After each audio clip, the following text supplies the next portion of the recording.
तेलंगाना के राज्यपाल श्रीमान शिव प्रताप शुक्ला जी, राज्य के मुख्यमंत्री श्रीमान रेवंत रेड्डी जी, केंद्रीय मंत्रिमंडल के मेरे साथी जी किशन रेड्डी, बंडी संजय कुमार, संसद के मेरे साथी कोंडा विश्वेश्वर रेड्डी जी, तेलंगाना सरकार के मंत्री, अन्य जनप्रतिनिधि, देवी और सज्जनों, साइबराबाद का सामर्थ्य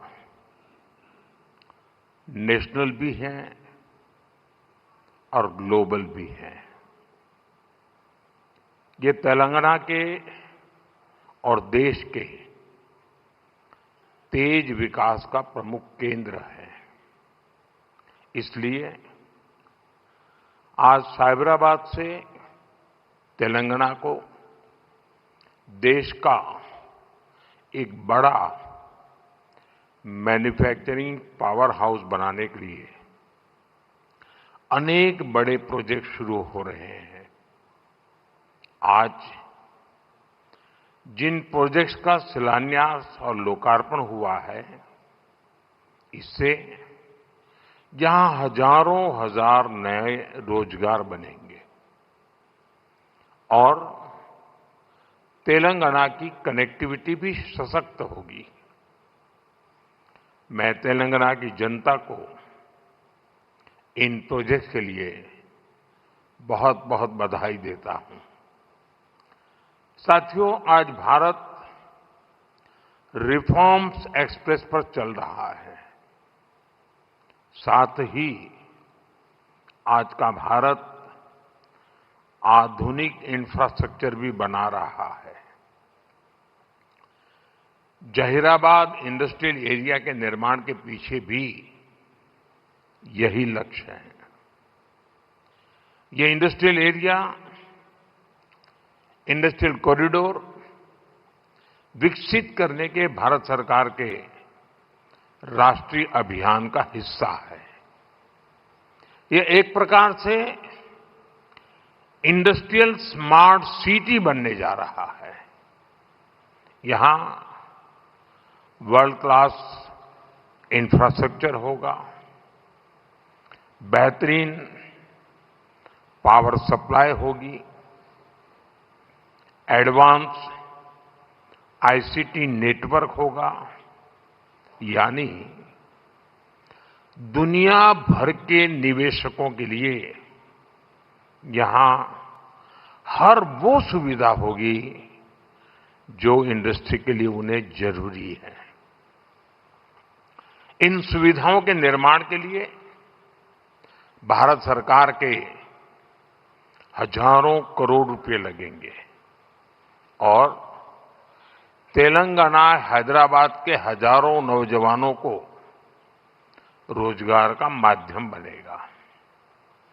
यहां बनने वाली गाड़ियां, मशीनरी, यहां लगने वाले फूड प्रोसेसिंग उद्योग, ये तेलंगाना के श्रमिकों और किसानों को भी सशक्त करेंगे। साथियों, अतीत में जब भारत दुनिया की बहुत बड़ी इकोनॉमी था, तब हमारे वस्त्र उद्योग की बहुत बड़ी भूमिका थी। अब हम अपनी उस विरासत को फिर से सशक्त कर रहे हैं। वारंगल का पीएम मित्र पार्क देश में टेक्सटाइल क्रांति को गति देगा। पीएम मित्र पार्क में लगने वाली यूनिट्स को केंद्र सरकार की योजनाओं का भी पूरा लाभ मिलेगा। उन्हें केंद्र सरकार की पीएलआई स्कीम से भी मदद मिलेगी। यानी इस टेक्सटाइल पार्क से बड़ी संख्या में रोजगार का निर्माण होगा। खासतौर पर जो हमारी बहनें बेटियां हैं, उनके लिए अनेक अवसर बनने वाले हैं। साथियों, बीते 12 वर्षों में भारत सरकार की बहुत बड़ी प्राथमिकता आधुनिक कनेक्टिविटी भी रही है। रोड्स हो, रेलवे हो, एयरपोर्ट हो, कनेक्टिविटी के हर मोड़ पर अभूतपूर्व निवेश किया जा रहा है। करीब 2.25 करोड़ रुपए की इन्वेस्टमेंट सिर्फ और सिर्फ नेशनल हाईवे पर की गई है और इसका बहुत बड़ा लाभ तेलंगाना को भी हो रहा है। बीते 11 वर्षों में तेलंगाना में नेशनल हाईवे का नेटवर्क डबल हुआ है।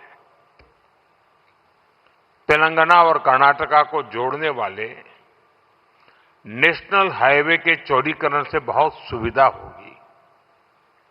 इससे ट्रेवल टाइम कम होगा और किराए भाड़े में भी बचत होगी। साथियों, साल 2014 से पहले अविभाजित आंध्र प्रदेश के लिए 1,000 करोड़ रुपए से भी कम का रेलवे बजट होता था। रेवंता जी सुन रहे हैं ना?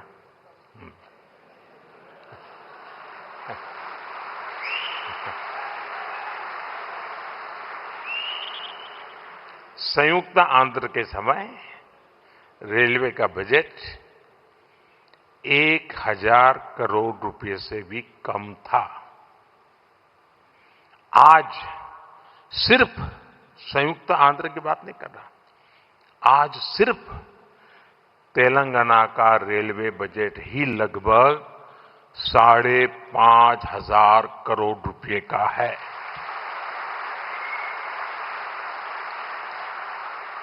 वर्तमान में करीब 50,000 करोड़ रुपए के रेल प्रोजेक्ट्स पर यहां काम चल रहा है। तेलंगाना में 5 वंदे भारत और 6 अमृत भारत ट्रेनें भी चल रही हैं। साथियों, अभी कुछ देर पहले Kazipet Vijayawada multi tracking project के कुछ सेक्शन का लोकार्पण हुआ है।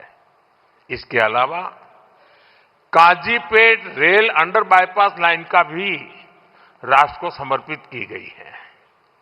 इन सुविधाओं से सफर भी आसान होगा और ट्रांसपोर्टेशन की गति भी तेज होगी। साथियों, 21वीं सदी की इस दुनिया में बिना ऊर्जा सब काम ठप पड़ जाता है। एनर्जी सिक्योरिटी का क्या महत्व है, ये आज दुनिया का हर व्यक्ति महसूस कर रहा है। इसलिए भारत की एनर्जी सिक्योरिटी पर हमारी केंद्र सरकार अभूतपूर्व निवेश कर रही है। मलकापुर में इंडियन ऑयल के नए टर्मिनल का उद्घाटन इसी दिशा में एक बड़ा कदम है। यह टर्मिनल तेलंगाना की बढ़ती एनर्जी नीड्स को पूरा करेगा, सप्लाई चेन को मजबूत करेगा। साथियों, बीते सालों में सोलर पावर के मामले में भारत दुनिया के टॉप देशों में पहुंच चुका है। पेट्रोल में इथेनॉल ब्लेंडिंग को लेकर अभूतपूर्व काम हुआ है। पहले हमने 100% एलपीजी कवरेज पर फोकस किया। अब हम पाइप से सस्ती गैस पर फोकस कर रहे हैं। सीएनजी आधारित व्यवस्था को प्रमोट कर रहे हैं। ऐसे तमाम प्रयासों के कारण भारत इस बहुत बड़े वैश्विक ऊर्जा संकट का सामना कर रहा है।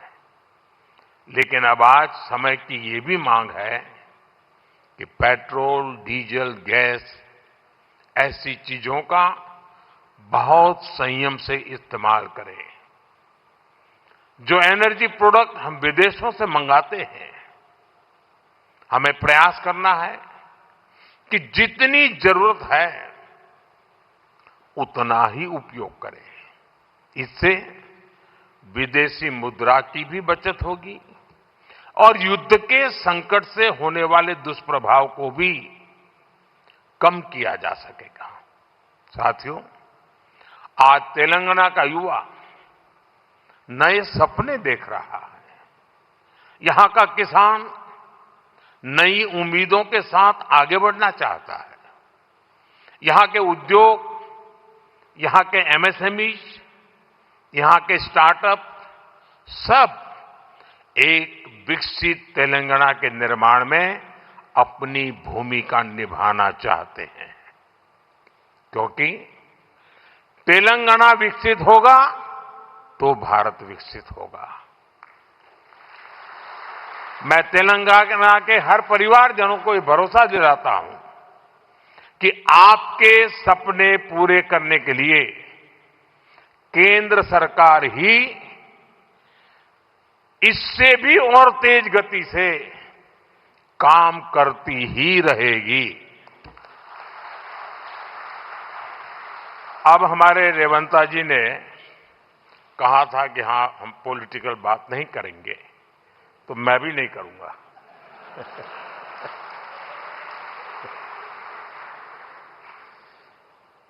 और इसलिए नॉन पॉलिटिकल बात मैं रेवंता जी से कहूंगा कि 10 साल के शासन में भारत सरकार ने जितना गुजरात को दिया वो मैं आपको देने को तैयार हूं।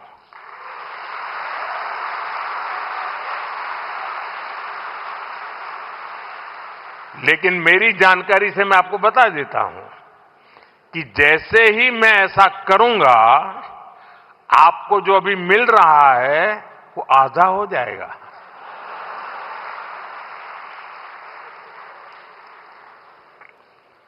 आप जहां पहुंचना चाहते हैं नहीं पहुंच पाएंगे, और इसलिए अच्छा है कि मेरे से ही जोड़ो।